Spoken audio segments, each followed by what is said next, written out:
les conseillers suivants, M. Richard Lestage, M. Alain Lestage, Mme Marie-Ève Boutin, M. Marc Lamarre et M. François Ledoux. Et on a Marie-Josée Vanasse qui va agir comme secrétaire d'Assemblée. Je suis Lise Soriol, mairesse de Saint-Jacques. Alors, je vais procéder immédiatement avec l'adoption de l'ordre du jour et ça va me prendre un proposeur et un secondeur. François propose. Parfait. Alain seconde.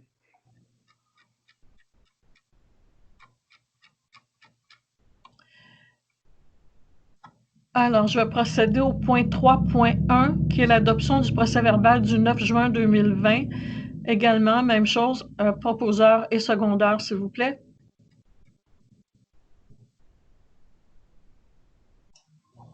Marc propose. Propose. Marie-Ève. Oh. Alors, Marc propose et Marie-Ève seconde. Bien ça. 3.2, adoption d'un nouveau règlement sur la gestion contractuelle. Alors, attendu que la municipalité souhaite, comme le lui permet le 4e alinéa de l'article 938.1.2 du Code municipal, prévoir des règles de passation des contrats qui comportent une dépense d'au moins 25 000 et de moins de 100 000 $ et qu'en conséquence, l'article 936 du Code municipal, appel d'offres sur invitation, ne s'applique plus à ces contrats à compter de l'entrée en vigueur du présent règlement. Attendu qu'on a donné également un avis de motion sur ce projet de règlement-là et présenté le projet de règlement le 9 juillet 2020. En conséquence, on propose que le présent règlement soit adopté. Et donc, c'est pour nous permettre d'aller de gré à gré sur des contrats allant entre 25 000 et 100 000 $. Alors, je vais passer au vote, s'il vous plaît, sur ce règlement. Richard pour. Richard pour. Alain pour. Alain. Pour Marie-Ève. Marc pour. François pour. Excellent. Alors, 3.3, démission du directeur général. Alors, considérant la lettre de démission reçue du directeur général Jean Bernier, considérant que sa démission a pris effet le 10 juillet 2020, en conséquence, il est proposé d'approuver la lettre de démission du directeur général qui a pris effet le 10 juillet 2020. Je vais passer au vote. Pour Richard.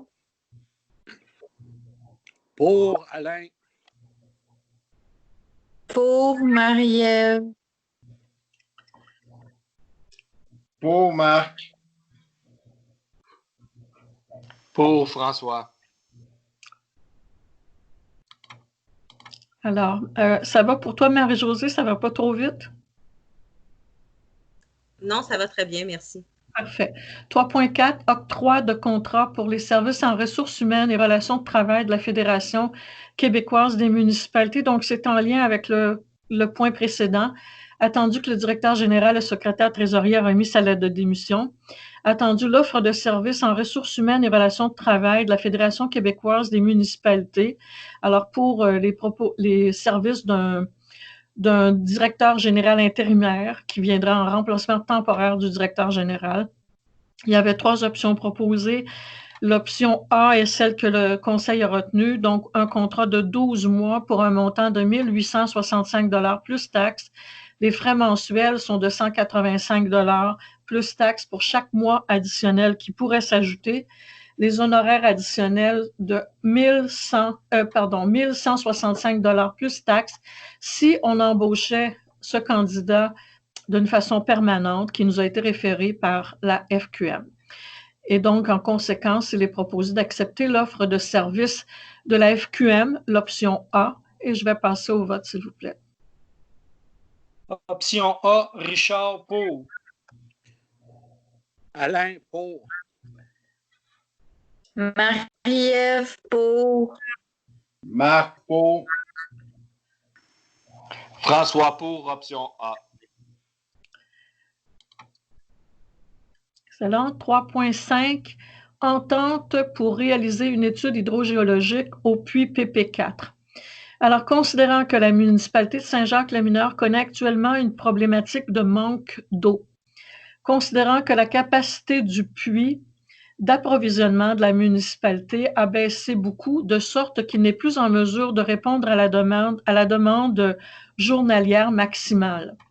Considérant que la municipalité devra procéder à une réhabilitation de son puits afin de tenter de rétablir sa capacité, qu'une telle réhabilitation nécessitera la mise hors service de la seule source d'eau potable pendant plusieurs jours, ainsi, afin d'assurer une source d'alimentation en eau potable fiable pour les citoyens pendant les travaux de réhabilitation, la municipalité veut se raccorder de façon temporaire au puits privé de M. Beauregard, le puits PP4, situé sur le lot 5 799 714. Pour se raccorder au puits PP4, la municipalité doit d'abord effectuer une étude hydrogéologique pour confirmer la capacité du puits de M. Beauregard et la qualité de l'eau souterraine. Alors, considérant que le propriétaire est d'accord pour que la municipalité procède à cette étude sur le puits situé sur sa propriété, en conséquence, je vais demander le vote approuvant l'entente entre M. Beauregard et la municipalité, et je ne vais pas lire l'entente parce que c'est quand même assez long. Mais c'est tout simplement pour en quelque sorte régir l'utilisation du terrain et dire qu'on va se charger de faire les réparations si jamais il y avait détérioration quelconque. Alors, je vais passer au vote, s'il vous plaît. Richard, pour. Alain, pour. Marie-Ève, pour. Marc, pour. François, pour. Ça va toujours, Marie-Josée? Oui, merci. Parfait. 3.6, modification du calendrier des séances ordinaires du Conseil du mois d'août. Alors, attendu qu'il y a lieu d'apporter une modification au calendrier ordinaire du Conseil municipal pour l'année 2020, il est proposé que le Conseil approuve la modification au calendrier pour l'année 2020 afin de reporter la séance du mardi 11 août au mardi 25 août 2020. En fait, c'est pour les périodes de vacances des conseillers. Alors, il faudra également que le secrétaire trésorier donne un avis public de cette modification, conformément à l'article 145.1 du Code municipal. Je vais passer au vote, s'il vous plaît. Richard, pour. Alain, pour. Marie-Ève, pour. Marc, pour. François, pour. Bon, alors, le point 3.7 qui a été mis à l'ordre du jour, en fait, est-ce que Marie-Josée, tu as pu faire les vérifications auprès du bureau de Mme Shanahan concernant le point que j'avais porté à ton attention? Non, je m'excuse. Je pensais que vous m'étiez pour m'envoyer un document, mais je peux le faire à partir de demain sans problème. Non, je n'ai pas de document. Ce que j'ai indiqué la dernière fois, c'est que lors d'une réunion qui avait lieu le 14 avril 2020 avec Mme Shanahan et Mme Claire-Isabelle, les deux députées provinciales fédérales, et le CI3S et également tous les maires. Il y avait été question, Mme Shanahan avait fait l'annonce que pour l'été, afin de faciliter l'embauche de jeunes pour la saison estivale, et même pour aller au-delà de ça, que le salaire serait payé à 100% des embauches et que ce serait prolongé jusqu'au mois de février, de mémoire le 21 ou le 24 février 2021. Donc, j'avais donné l'information à M. Bernier et on pouvait modifier les demandes qu'on avait faites, on pouvait en ajouter, on peut faire, finalement, il voulait vraiment privilégier l'embauche de jeunes. Donc, c'est la raison pour laquelle, pour ce soir, on va retirer le point de l'ordre du jour jusqu'à ce que Marie-Josée ait pu faire la vérification, parce que selon ce que Mme Shanahan a annoncé publiquement, Je pense pas que c'est une bonne idée qu'on reporte le point. J'aimerais qu'on vote le point quand même, puis conditionnel. Puis si jamais on peut recevoir une subvention pour ça, tant mieux, mais sinon, on a besoin de son travail de toute façon pour le restant de l'été. Fait que pour nous, il n'y a pas d'impact, là. Alors, on va faire une modification à ce moment-là à la résolution. Alors, on pourrait, le premier paragraphe restait tel quel. Attendu que la subvention du programme d'emploi Canada se termine le 24 juillet 2020, je ne sais pas trop. On va juste modifier, on vous l'enverra par courriel, mais on va voter quand même dessus en s'entendant sur le fait que si la subvention est disponible, bien, on va la prendre, et puis mais c'est une annonce publique qui a été faite, donc ça devrait être le cas. Et sinon, qu'on assumera les coûts supplémentaires. Ça va comme ça? Oui, c'est parfait, merci. Entièrement d'accord, merci. Parfait. Alors, on va passer au vote, s'il vous plaît. Richard, pour. Alain, pour. Marie-Ève, pour. Marc, pour. François, pour. Remplacement 3.8, remplacement de la réceptionniste responsable des loisirs et de la vie communautaire. Alors, notre employé occupant le poste de réceptionniste va partir en congé de maternité le 11 septembre prochain pour une période d'1 an, 12 mois. Donc, il y a lieu de la remplacer. Alors, en conséquence, on va proposer l'appel de candidature, de lancer l'appel de candidature pour le remplacement de 12 mois compté du 31 août. Puis l'offre sera publiée dans les journaux, dans le coup d'œil. Là, on mentionne le Richelieu. Je pose la question aux conseillers. Est-ce qu'il ne serait pas plus judicieux, peut-être, de regarder avec le Reflet, qui est Saint-Philippe et la Prairie et tout ça. Saint-Jean, je ne sais pas. On n'a jamais vraiment publié d'offre d'emploi dans le Richelieu. Et puis, je proposerais qu'on ajoute à la résolution que ça sera également mis dans le Québec municipal. Il n'y a pas de coût relié à ça. Et c'est une offre d'emploi qui va venir dans tous les ordinateurs du monde municipal à travers la province. Alors, est-ce qu'il y en a qui ont des commentaires?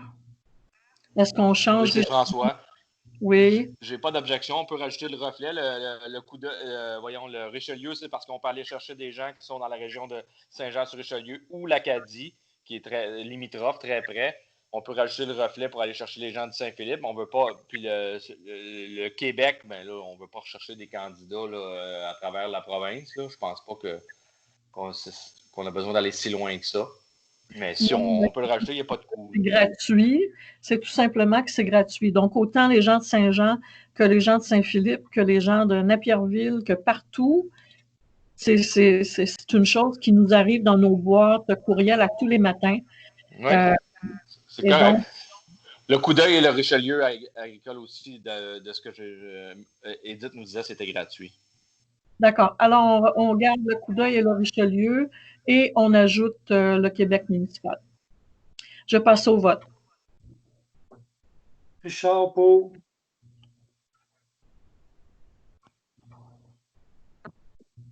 Alain, pour. Marie-Ève, pour. Marc, pour. François, pour. Alors, remplacement 3.9, remplacement du responsable des infrastructures. Donc, de l'inspecteur municipal, en fait, c'est un changement de poste. Donc, attendu que notre employé occupant le poste de responsable des infrastructures doit s'absenter pour une durée indéterminée pour des raisons personnelles à partir du 21 juillet 2020, qu'il y a lieu de le remplacer dans son poste pour la période de son absence, que le poste sera comblé temporairement par notre inspecteur municipal, Michael Lavoie, à ses conditions salariales actuelles. Attendu que M. Lavoie conservera ses droits et pouvoirs d'inspecteur municipal tout de même là, pour cette période temporaire, et la municipalité remplacera le poste d'inspecteur municipal pour une durée indéterminée jusqu'au retour de M. Laplante. Donc, en conséquence, il est proposé de faire un appel de candidature, d'approuver l'appel de candidature pour le poste d'inspecteur municipal pour une durée indéterminée le plus rapidement possible. Le Conseil approuve le déplacement temporaire de M. Michael Lavoie au poste de responsable des infrastructures. de passer au vote, s'il vous plaît. Richard, pour. Alain, pour. Marie-Ève, pour. Marc, pour. François, pour. Juste clarifier, ça, c'est le point numéro 3.9? Oui. Parce que je ne le trouve pas à l'heure du jour dans la version que j'ai trouvée sur le cloud, là. Ben, il y a eu beaucoup de changements. Alors, c'est la version 6. Excuse François ou Mme Soriol, c'est Richard. Oui, Edith c'est une- nous l'avait envoyé. Oui, Edith nous l'avait envoyé. Edith nous a envoyé par courriel aujourd'hui. OK, merci, je vais l'ouvrir, cette version-là. Merci.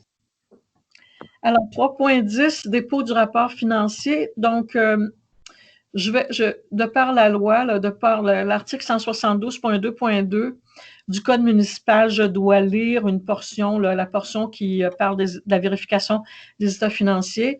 Alors, la vérification des états financiers de 2019 a été effectuée conformément aux normes de vérification généralement reconnues du Canada par la firme Michel Beaulieu CPA Inc. Pour 2019, les revenus de fonctionnement ont totalisé 3 213 292 et les charges, remboursement de la dette à long terme et autres affectations ont atteint la somme de 3 481 216, dégageant ainsi un excédent de fonctionnement de 363 693 $. Pour ce qui est des activités d'investissement, les revenus et affectations ont totalisé 917 215, alors que le montant dépensé en immobilisation pour l'exercice était de 1 094 805. L'excédent d'investissement ainsi constaté de 129 083 $. Donc, le bilan de la municipalité au 31 décembre 2019 nous indiquait que l'excédent de fonctionnement non affecté s'élevait à 944 202 $, alors que l'excédent de fonctionnement affecté et de fonds réservés était de 200 436. Le rapport financier de 2019 a été lu, discuté et approuvé lors de la séance ordinaire du 14 juillet 2020. Il est entendu que l'information concernant la rémunération et les contrats de plus de 25 000 $ sont disponibles sur Internet. Alors, je vais avoir besoin pour le dépôt des états financiers d'un proposeur et d'un secondeur. Alain propose. Richard seconde. Est-ce qu'on a passé par-dessus le point 3.8? C'est Marie-Ève.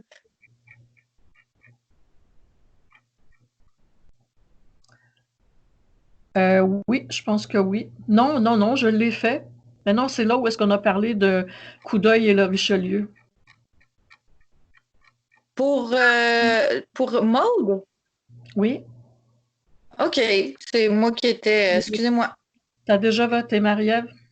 Oui, non, ça, je le sais, mais OK, j'étais convaincue qu'on avait fait Michael puis qu'on avait fait. C'est bon. Je me suis mêlée, je pense qu'il y en avait 3, mais il y en a 2. C'est bon. Merci.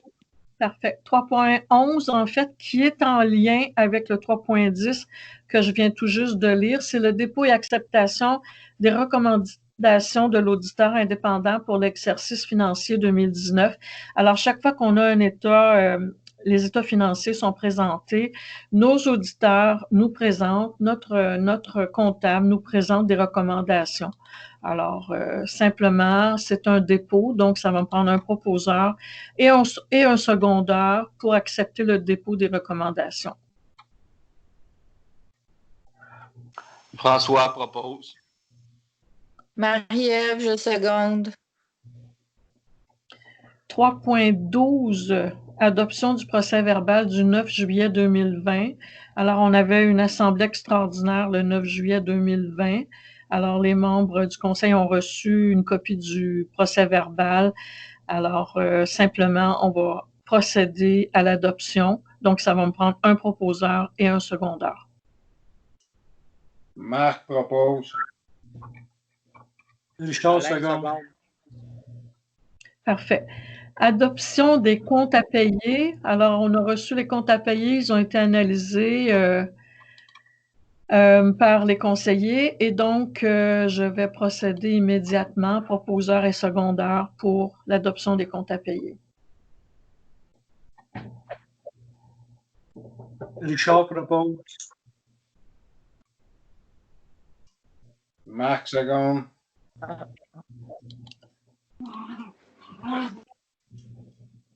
Information des services et associations, le point 5. Alors, est-ce que Alain ou Richard, il y a quelque chose en ce qui concerne les loisirs? La seule affaire que je pourrais dire, c'est que la saison de balle, il n'y en aura pas cette année. Pour moi, c'est tout. Merci. Alain? Alain? Non, il n'y a pas d'autre chose à rajouter. Parfait. Marie-Ève, est-ce qu'on veut parler de la friperie?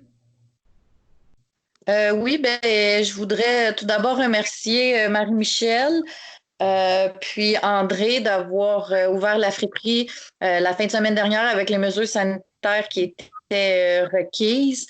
Ça a été un très beau succès. Ils ont même fait une vente de garage. Puis, contrairement à l'habitude, ils ont même ouvert durant l'après-midi, qui est une très bonne initiative. Je ne leur ai pas parlé pour avoir le montant, par contre, mais quand je suis passée, là, il y avait beaucoup de gens. Donc, merci à tous ceux qui sont venus. Merci aux bénévoles. Puis, vous pouvez toujours aller porter vos dons là, au pas de la porte. La petite maison à côté de la caserne, là, c'est toujours le bienvenu. Merci.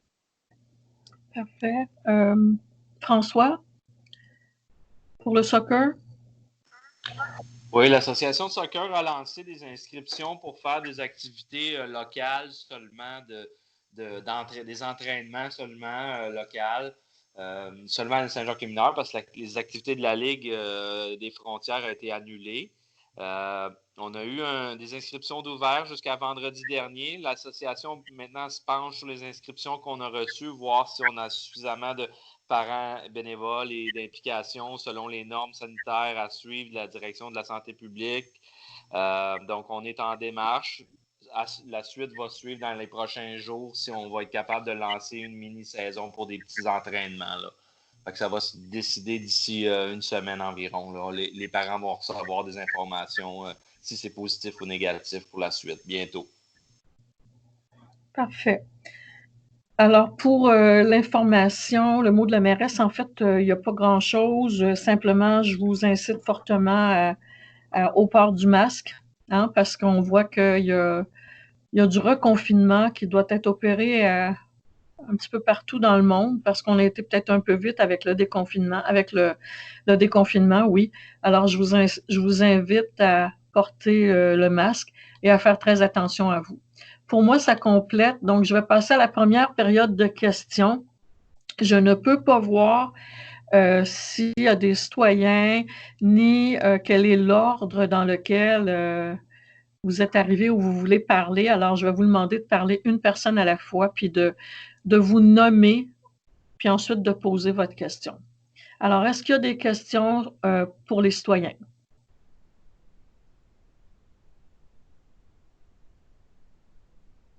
Parfait. Il ne semble pas y avoir de questions. Alors, donc, je vais continuer avec le point 10.1, la résolution adoptant le règlement numéro 1201-2020 qui modifie le règlement de zonage numéro 1200-2018.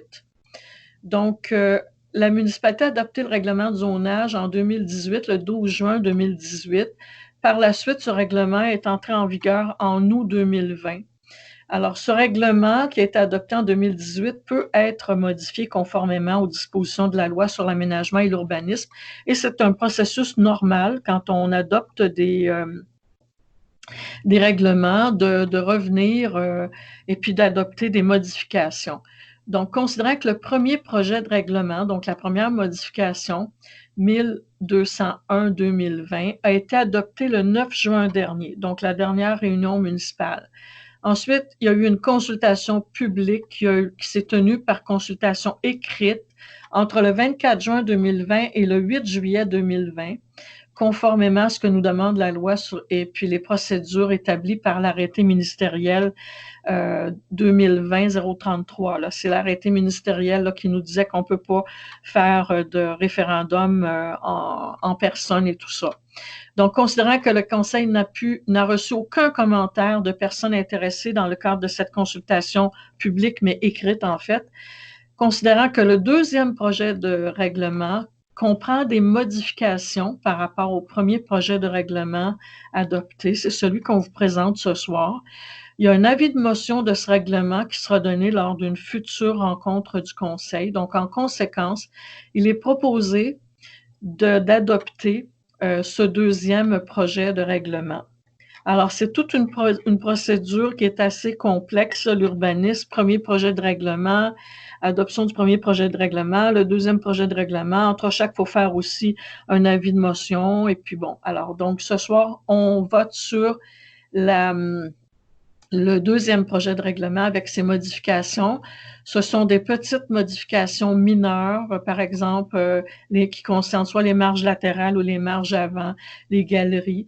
Puis le seul changement un peu plus d'envergure, selon notre aménagiste, c'est pour les cases, le nombre de cases de stationnement par logement. Alors, par rapport au projet de loi numéro 1 qu'on a fait finalement le mois dernier. Donc, je vais passer au vote, s'il vous plaît, sur ce projet numéro 2 de règlement. Richard, pour. Alain, pour. Marie-Ève, pour. Marc, pour. François, pour. Donc, simplement aussi pour vous dire que si vous le désirez, les citoyens, là, vous pouvez venir à l'Hôtel de Ville, c'est disponible.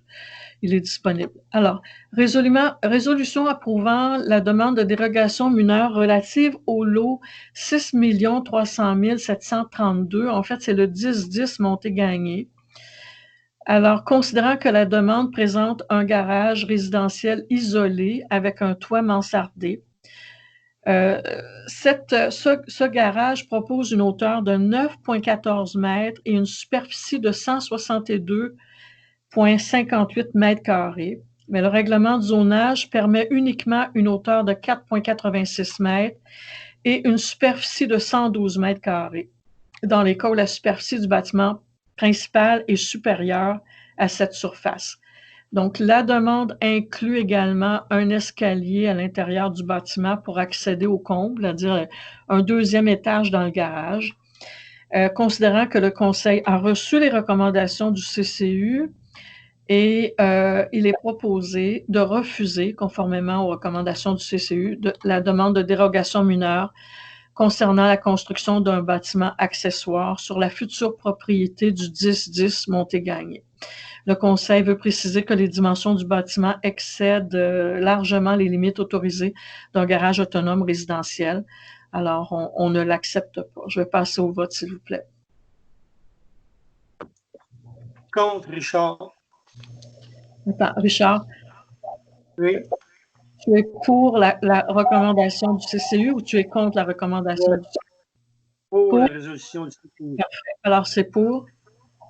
Alain? Pour. Marie-Ève, pour. Marc, pour.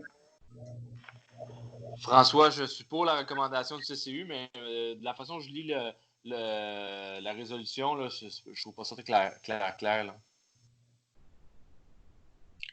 Non, il est proposé de refuser. Donc, si on propose de refuser, ça veut dire qu'on est d'accord avec la résolution. La résolution propose de refuser. Donc, on ne parle pas du projet, on parle de la résolution. Donc, c'est vraiment, si tu es d'accord avec ce qui est dit, que le bâtiment dépasse largement la limite autorisée, puis que c'est plus une dérogation mineure, à ce moment-là, il faut voter pour. Mais, merci, mais je pense que ça aurait été plus simple si on aurait tout simplement été voté pour ou contre la demande de résolution qu'on reçoit, non? Ben ça, il faut dire ça au directeur général qui a écrit la résolution. C'est bon, merci.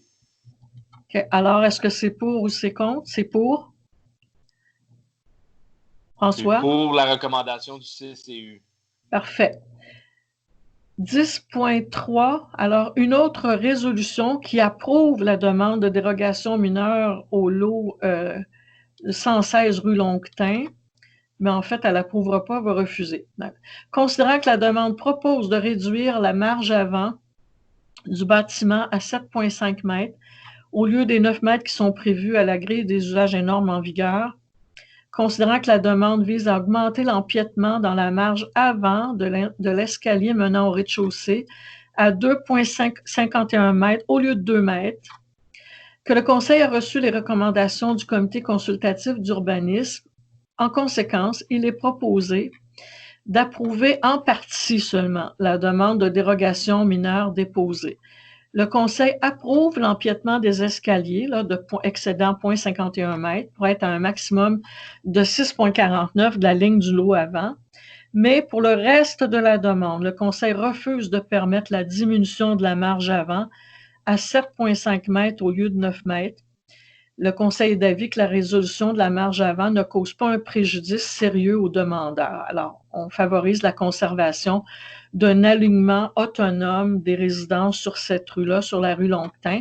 Et donc, je vais passer au vote. Si vous votez favorablement pour la résolution, donc ça veut dire que vous acceptez le fait qu'il y a une partie de la demande qui est refusée, celle des escaliers. Par contre, c'est-à-dire, on accepte l'empiètement des escaliers, mais on refuse le 7,5 mètres au lieu de 9 mètres pour ce qui est de la marge avant. Alors, je vais passer au vote. Richard, pour la recommandation. Alain, pour. Marie-Ève, pour. Marc, pour. François, pour. 10.4, une autre résolution approuvant une demande de dérogation mineure, cette fois-ci au 1159 des Meuniers sur le lot 5 645 715. Donc, considérant que la demande vise l'implantation et l'aménagement d'un aire de stationnement de la résidence du 1159 rue des Meuniers. Considérant que la demande vise à autoriser une entrée charretière d'une largeur de 5,49 mètres qui empiétera dans le triangle de visibilité. Que le Conseil a reçu les recommandations du Comité d'urbanisme, que le préjudice du demandeur est sérieux si on refusait la demande, que les dimensions du terrain sont complètement différentes des terrains voisins, et cela apporte des contraintes importantes pour l'implantation de son aire de stationnement. Le triangle de visibilité, par contre, est un élément de sécurité majeur qui vise la protection des usagers de la route de ce secteur qui est quand même assez dense. Donc, en conséquence, on va proposer ce qui suit.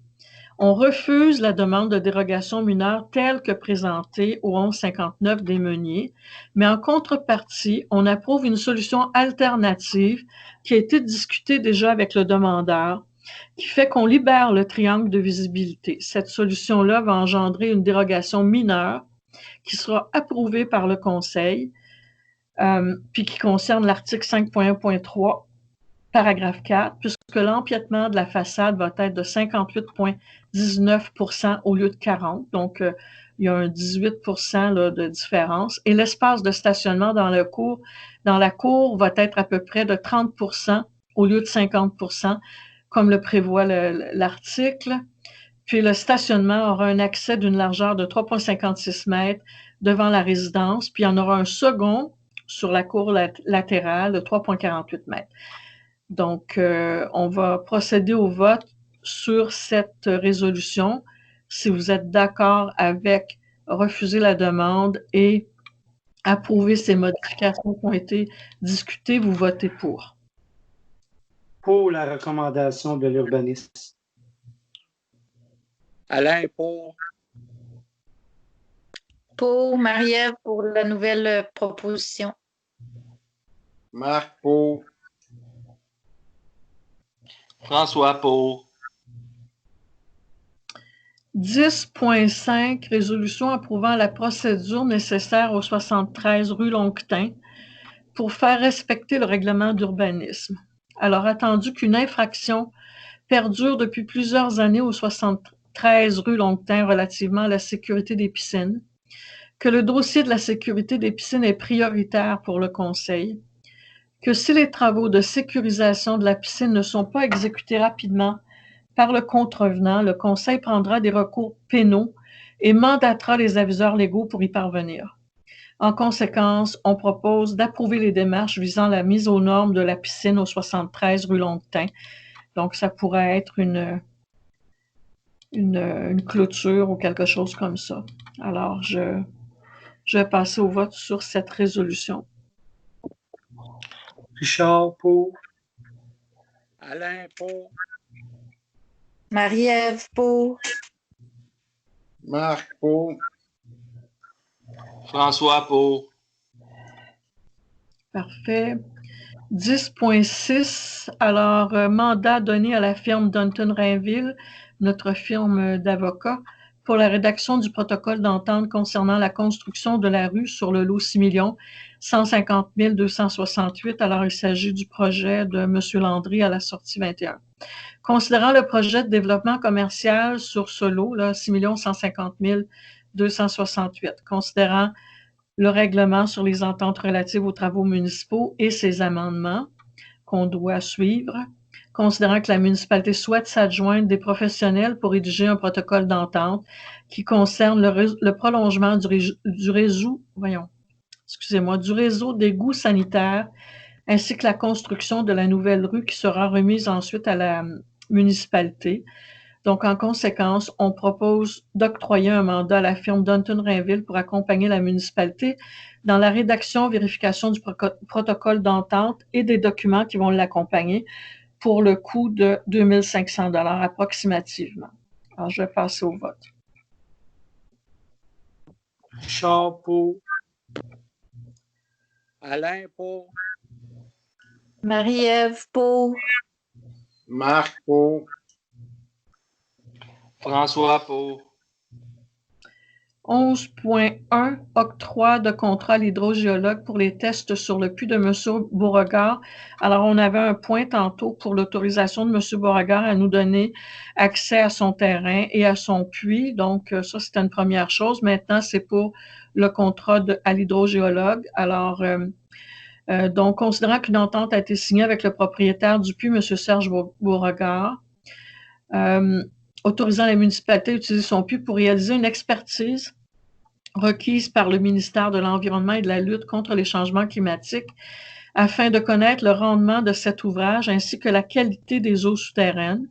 Alors, considérant que pour mener à terme les travaux, justement, proposés, Expert Conseil Aquaterro, Inc., entend fournir les services professionnels et techniques énumérés ci-après pour l'hydrogéologie.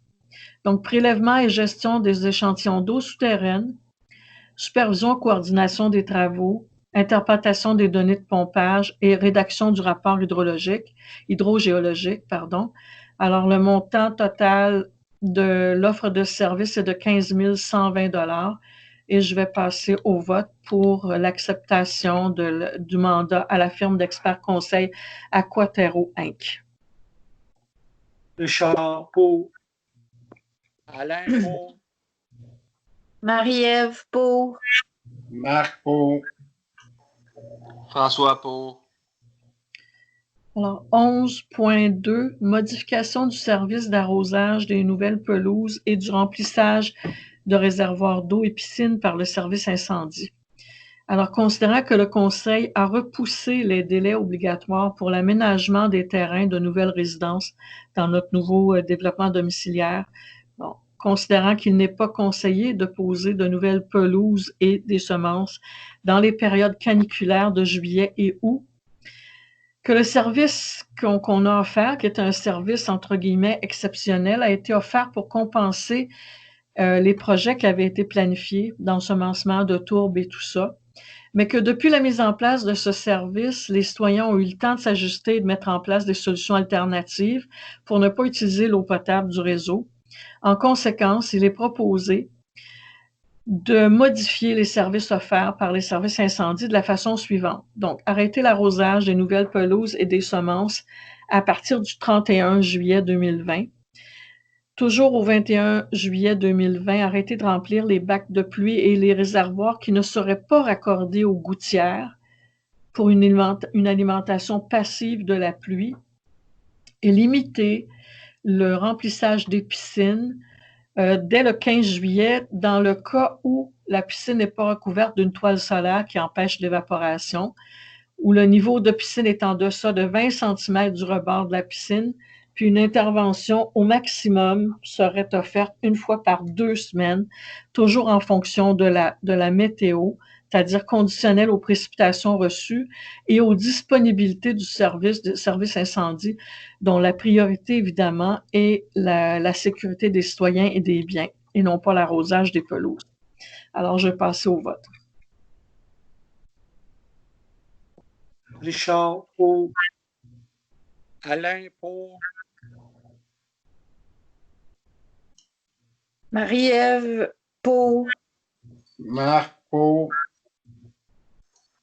François, pour. Parfait. Dépôt du rapport final du comité de suivi du plan quinquennal du comité MADA de Saint-Jacques-le-Mineur. Alors, c'est tout simplement un dépôt là, du rapport de notre politique MADA, puis du suivi, c'est-à-dire des actions qu'on avait proposées pour dans ce plan-là. Et donc, il s'agit d'un rapport final, mais le rapport qui a été déposé dans vos documents, en fait, c'est un rapport qui avait été retouché.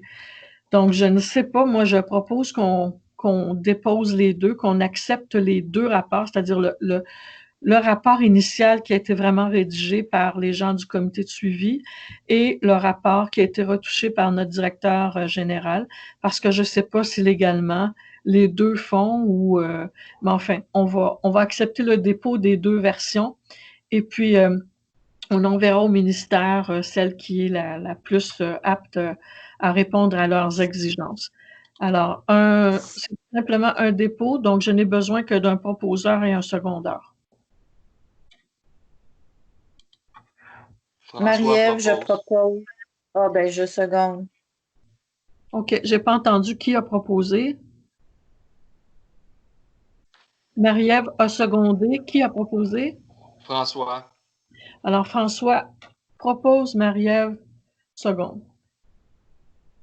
12.2, location d'une toilette chimique et d'un lavabo portatif chez Toilettes Supra pour desservir les terrains de soccer et balle-molle pour la saison 2020.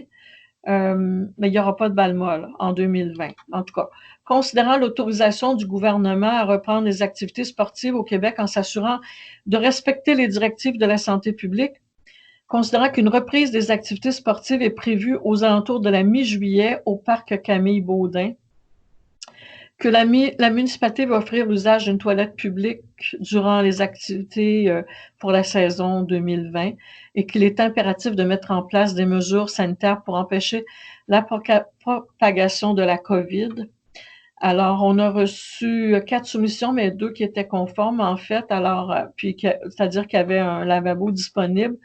Donc, une première de location Saint-Rémy à 1125 $, une deuxième de toilette Supra à 860, ce qui fait que la recommandation, c'est d'accepter le contrat qui nous est offert par Toilette Supra au montant de 860 $ plus taxes pour une durée de 3 mois, du 15 juillet au 16 octobre 2020.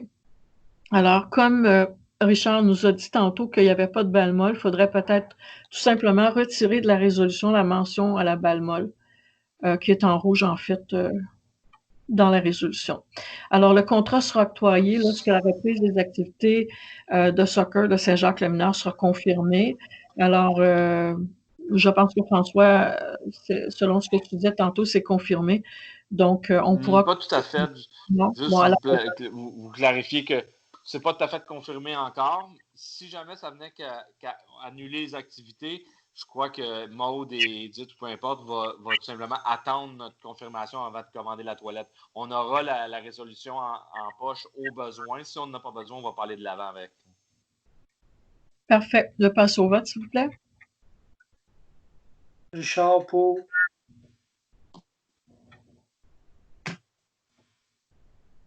Alain? Alain? Alain pour. Marie-Ève pour. Marc pour. François pour.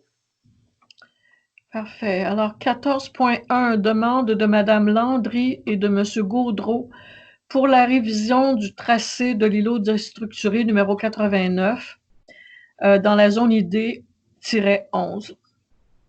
Alors, on reçoit cette demande-là et on y donnera suite lors d'une prochaine séance. C'est la bleuetière. En fait, c'est un dossier assez complexe parce qu'actuellement, on a une demande à portée collective concernant les îlots déstructurés et tout. C'est géré par la MRC, évidemment. Donc, ce que demande la bleuetière, c'est dans le fond, c'est un agrandissement d'un îlot déstructuré, un côté de terrain et ajouter un autre côté de terrain. Ce serait surprenant que en fait, c'est pas la MRC va envoyer la demande, mais c'est la CPTAQ, en fait, qui va répondre à ça. Ça me surprendrait beaucoup que ça passe parce que c'est très, très réglementé. Mais de toute façon, nous devons de recevoir cette demande-là, de l'analyser et on pourra revenir lors d'une prochaine séance pour la réponse aux gens de la bleuetière. Donc, je vais tout simplement avoir besoin d'un proposeur et d'un secondaire simplement pour le dépôt de cette demande-là. Je Alain propose Marie-Ève. Alors, Marie-Ève propose et Alain second. Alain second. Alors, je suis rendue à la deuxième période de questions. Donc, si vous avez des questions dans le public, vous vous identifiez, posez votre question. Oui, bonjour. Ando Lamain. Oui, Oui, je voudrais savoir, dans le fond, je suis le propriétaire du 10-10 Montégranier. oui. C'était pas trop clair tantôt. Je voudrais savoir si ma demande, dans le fond, ça a été refusé. Excusez-moi. Pouvez-vous essayer de parler un petit peu plus fort parce que mon micro est au maximum, puis je ne vous entends pas. M'entendez-vous mieux? Oui. Oui, dans le fond, je voudrais savoir si la demande, ça a été refusé ou accepté. C'était pas trop clair, là, un peu. Ça, c'est pour le garage accessoire mansardé. Exactement. À 2 étages, ça a été refusé. OK. Puis, est-ce qu'il y a moyen de savoir exactement pourquoi? Oui, je l'ai dit dans la résolution. En fait, ça a été analysé par le... Attendez un peu, je vais revenir. Il faut juste que je trouve le bon...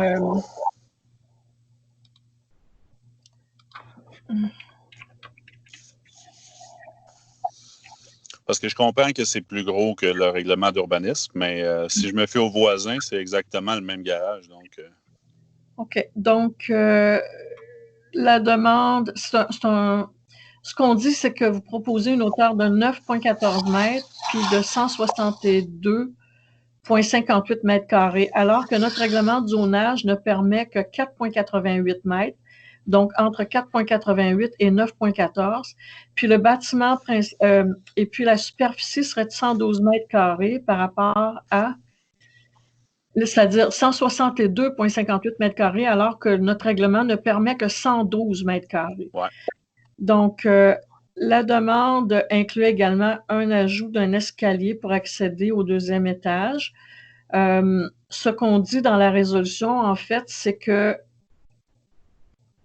le CCU a recommandé de refuser la demande de dérogation mineure concernant la construction du barrage accessoire sur la future propriété, en précisant que les dimensions du bâtiment projeté dépassent largement les limites autorisées d'un garage autonome résidentiel, à tel point que son acceptation aurait pour effet de dénaturer le caractère mineur de la dérogation. Donc, ce n'est plus une dérogation mineure. Et donc, ça ne peut pas passer par le CCU. Il y aurait peut-être d'autres mécanismes, là. Il faudrait contacter l'aménagiste à ce sujet-là. Moi, je ne peux pas prendre je peux pas vous donner d'avis. L'aménagiste, ça serait qui? C'est Michael, ça, quoi? C'est Madame Édith Les Tourneaux. OK, Edith. Oui. Parce que quand je parlais avec Edith, il n'y avait pas l'air d'avoir de problème, justement en plus parce que le voisin a bâti exactement le même garage. Mais elle n'avait peut-être pas analysé le dossier au moment où vous lui aviez parlé de ça. Je ne sais pas, là. Je ne peux pas parler à sa place, elle n'est pas ici aujourd'hui. OK. Il faudrait peut-être la contacter si vous voulez avoir plus de détails à ce sujet-là. Moi, ce que je sais, c'est que dans le CCU, ce qui a été dit justement, c'est que ça dépassait largement les limites qui étaient permises, autant au niveau de la hauteur que pour le nombre de mètres carrés que le garage occuperait. Également, ce qui est toujours regardé avec le CCU, c'est est-ce qu'il y a un préjudice sérieux pour la personne qui fait la demande. Et à mon souvenir, il n'y avait pas de préjudice sérieux selon eux. Est-ce qu'il y a d'autres critères là, qui avaient été amenés par rapport à ça?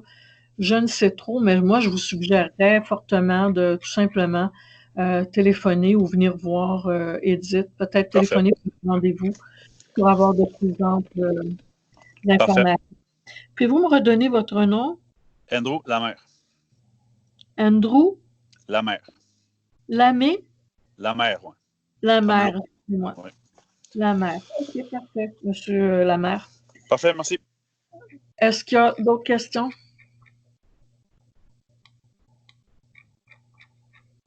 Alors, s'il n'y a pas d'autres questions, simplement, je vous dis que la prochaine rencontre du conseil municipal, comme on l'a vu là, dans l'ordre du jour, est prévue pour le 25 août 2020, donc beaucoup plus tard qu'à l'accoutumée. Et je vais avoir besoin d'un proposeur et un secondaire pour la levée de la séance, s'il vous plaît. Propose, Marc. Seconde, Richard. Alors, je remercie tout le monde, conseillers et citoyens, de leur présence. Vous allez trouver l'enregistrement de cette rencontre sur le site Internet. Merci également à Marie-Josée d'avoir agi à titre de secrétaire d'Assemblée. Merci pour ton temps, Marie-Josée. Bonne soirée tout le monde. Au revoir.